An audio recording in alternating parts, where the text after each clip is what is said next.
Hey there, Shankar, everybody. Hope you guys are doing good. Welcome back for another amazing video. This video is an important one, especially if you're in the North American region. I guess it's important regardless of which region. It's about what's happening with the real estate market, the crash, and the plan for it. Without any further ado, let's get this video started.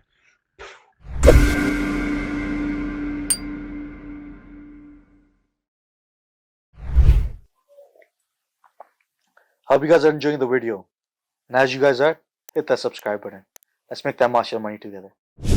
Okay, so in this video, I'm going to go over some data, and it's important that you understand what this data means and how are we working with this data. And I'm going to try to tell you guys a little story across this data. Okay, the first thing I always say is do not listen to your real estate agents. Why? Because your real estate agents are lying to you. The majority of them are lying to you because they want to make a sale.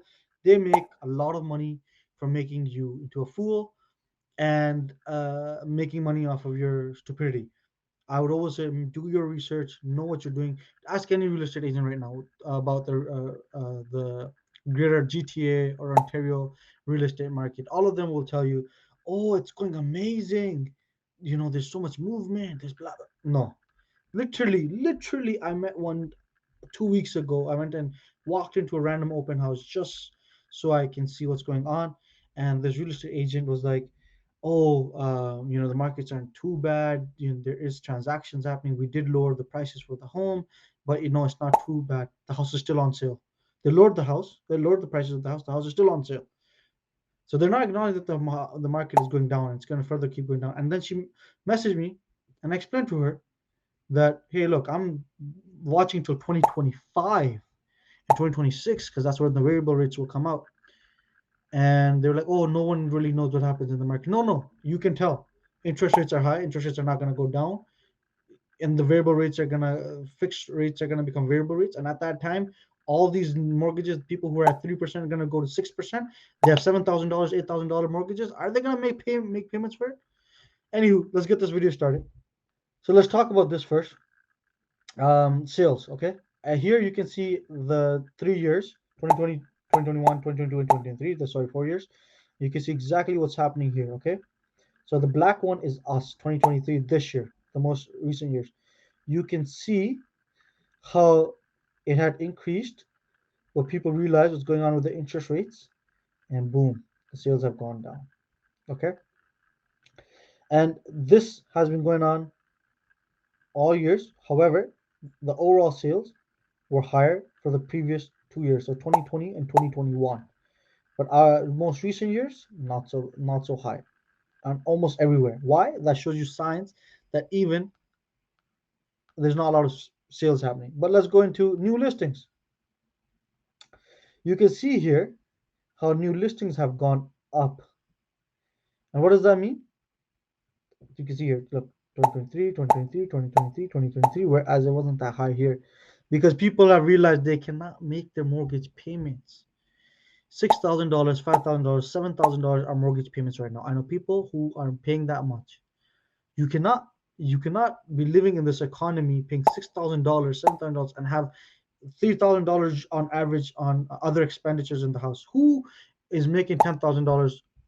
Majority, if you're making $10,000 a year, sorry, a month, that means you're making above 120 a year, which means you're making overall $200,000, give and take, which means you are in the top 1%. If you're in the top 1%, you're not here. So so the market is gonna most likely feel that, and that's what's happening. Okay, let's go to the next thing.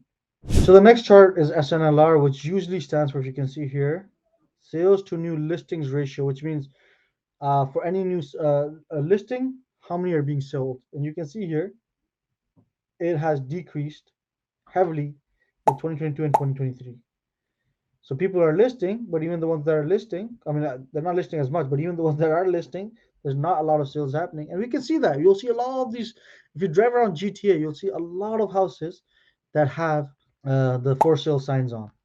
Okay. And you'll see on, if you go on Zillow, you can see homes, previous prices. And there's a lot of homes there which are selling for about 30% less, 25% less, and I'm telling you, over time, it's going to go about 35 to 40%. Now, okay, so let's move to the next charts, and you can see here overall sales trend lines. MLS sales going down. You can see this right here starting to go down. This was the hype years, weren't they, huh? Right here, this is the funny time. Right here, this was the fun time, and then the COVID stuff, and then boom, now we're feeling it. And you can see this is real data. This is from TREB, which is Toronto Real Estate Regional Real Estate Board. So this is like more or less GTA. Okay. Anywho, so this is this. Now we know that currently the sales are going down, real estate is going down within the GTA and honestly all over Canada, to be honest with you. But then our friend Trudeau, okay, I'm gonna close this for a second. But then Trudeau and the Liberals Party is bringing in more than 1 million people within this year or the next within the next few years. All right, my friend, you think bringing in people will help with the demand aspect of the house? How is anyone who's coming in as an international student or coming in as a new person going to afford $7,000 on mortgages? Look, I'm not saying to reduce the interest rates. No, no. For me, Johnny, you increase the interest rates to like 1,000%. I don't really care because, alhamdulillah, we don't deal with that. But what I'm trying to say is, with the current situation of you having interest rates at about 5.5%, 5%, and consumer interest rates about 6.9 to 7.1%, that's about $6,000 to $7,000 on average. This is not even Toronto. Toronto houses probably like $10,000, $12,000 mortgages that you have to pay. How on earth is anybody going to pay? Those new people coming in are going to pay that. Where are they going to stay? Like you're not logically thinking about this. You're just bringing new people. That you're going to bring a new crisis. Okay, they come. Okay, they can maybe get a little bit of rental. A few of them can get together, get into the basements, no problem. Their jobs. There's not enough jobs. These guys are coming in. They're just gonna become a bigger headache. Like I want, I'm an immigrant myself to this nation. I don't mind, but I'm saying, all this stuff you have to think about. So anywho, let's go to the next part of the story. Right. So we know that the sales are going down. We know that the house prices have started to crash a little bit because the interest rates are high and nobody and not as many people can pay for the mortgages, and plus nobody wants to get into a new house right now because who's going to be able to afford a 6 to 7% mortgage? And even banks themselves are not giving out mortgages as much. They themselves are scared of giving out mortgages, and even if they're giving mortgages, they're giving it them at a higher price because they have to recoup for that 3%, 3.5% fixed mortgage that they had given to somebody. And while as they themselves are having to give 5% to 5.5 to 6% to the Federal Reserves, to the overnight debt that they're picking from the Federal Reserve. Okay, so next thing I want to show you. Check this out. Okay, this is woa.ca. They also look into like the data and stuff, right? So you can go on this website and you can see like, man, they do a pretty good job in charting and showing us. But I want to show you guys specifically this right here, right? This GTA, and you can see what's going on with your own eyes. Units sold, new listings. People can't afford it. They keep putting houses up on sale. What is this gonna do? To make this go towards break even, some of these guys are gonna stop the listings, but many of these people are gonna reduce their prices because they have to sell because they can't afford it. I know people who are leaving the country right now because they can't afford these mortgage rates, or they're going to Calgary and Edmonton because over there they can afford it more or less. Next thing I want to show you is the next part of this whole storytelling. So Ahmed, fine, but what's going to the interest rates are going to come down at some point, right? Yeah, they will. However, you have to understand that is correlated to inflation. That's the first reason why they increased the interest rates to such a point. And above that is COVID, and the amount of money that they're giving out in COVID is the reason that there was so much inflation. I don't want to get into the the the craziness that happened during COVID and how bad it was managed when it comes to the financials in almost every country. Anywho, so all this money was given out. There's so much inflation. Now they have to put interest rates, right? If inflation doesn't go down, which it isn't really, to be honest with you, you can go and you can see what's happening with the price indexes of almost foods, groceries, living expenditures, gas, blah blah blah. It's not going down. So you think interest rates are gonna go down right like this? No, they're gonna take time, buddy. They're gonna take time. This is analysis from economics who understand the Canadian back markets much better than we do. So right now we're looking at 6%, and slowly it's increased a little bit, but now it's, they're saying they're going to go down, but they're going to go down, and they're going to take their time. So as they do come down, right, majority of the fixed rates are going to open up here. 60% of homes have fixed rate till 2025, 2026. And when those fixed rates open up in 2025, in 2026, well, what do you think is going to happen? The guy who was paying 3% before is going to start paying 6%. And so that whole essence of like the market has already started going down. Plus, all of a sudden, 2025 happens, and all these fixed rates break up, and they have to start paying variable rates where their mortgages go from $3,000 to all the way to $6,000. Even they're gonna start putting homes for sale, and then the housing market is gonna go a little bit more down, and then more down to 2026 and 2027. What I think, and I have told you guys about the bubble index, and I told you guys Toronto market is a massive bubble. I've been talking about this since a year ago, and I'll link a video somewhere up there, somewhere up there. I've been talking about this being an entire massive bubble, and it's gonna crash at some point. And look, because it was a massive bubble, the repercussions of it has already been felt heavily, and it's going to be felt even more heavier. Now, the only thing that's truly protecting the market here in North America or in Canada is the fact that there is people coming in, and international investments will start coming in too a little bit, and there is a shortage in supply for homes.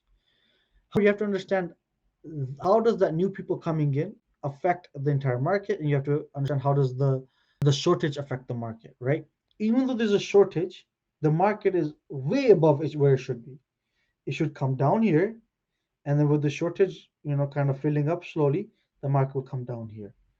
So I'm looking and I'm hoping that by 2026 you're looking at a 30 to 40% decrease in the real estate market. Now this is a big shock for some people to hear. However, look at what's already happening. And I'm not talking about Toronto. I know Toronto, you forget Toronto. Toronto doesn't move as much, right? They might go down by 10%, 15%. I'm talking about the suburban land. That's why when I was even showing you, I was showing Guelph. Oh, I haven't. Okay, no, I wasn't showing you Guelph. Anyway, I was looking at Guelph. I was looking at Guelph, and I was looking at the data in Guelph. It's quite hectic. Here, I was going to also show you this. This is from the Globe and Mail. There you go. So we're looking at a 30 to 40% fall by 2026, hopefully, probably even worse than that, I'm hoping. And in the suburban areas around GTA, we're looking at Guelph, Hamilton, Kitchener, Waterloo, all these areas, Waterdown, blah, blah, blah. And that's your opportunity to go in, right? Now, let's just say I'm wrong and interest rates do go down. Then the market will go back to it just has a little slowdown and then start going back up.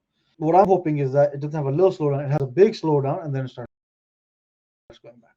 And so the next thing I just want to show you, and this is kind of gonna give you a reality of what I'm trying to say for when the fixed rates become variable rates. So here, check this out.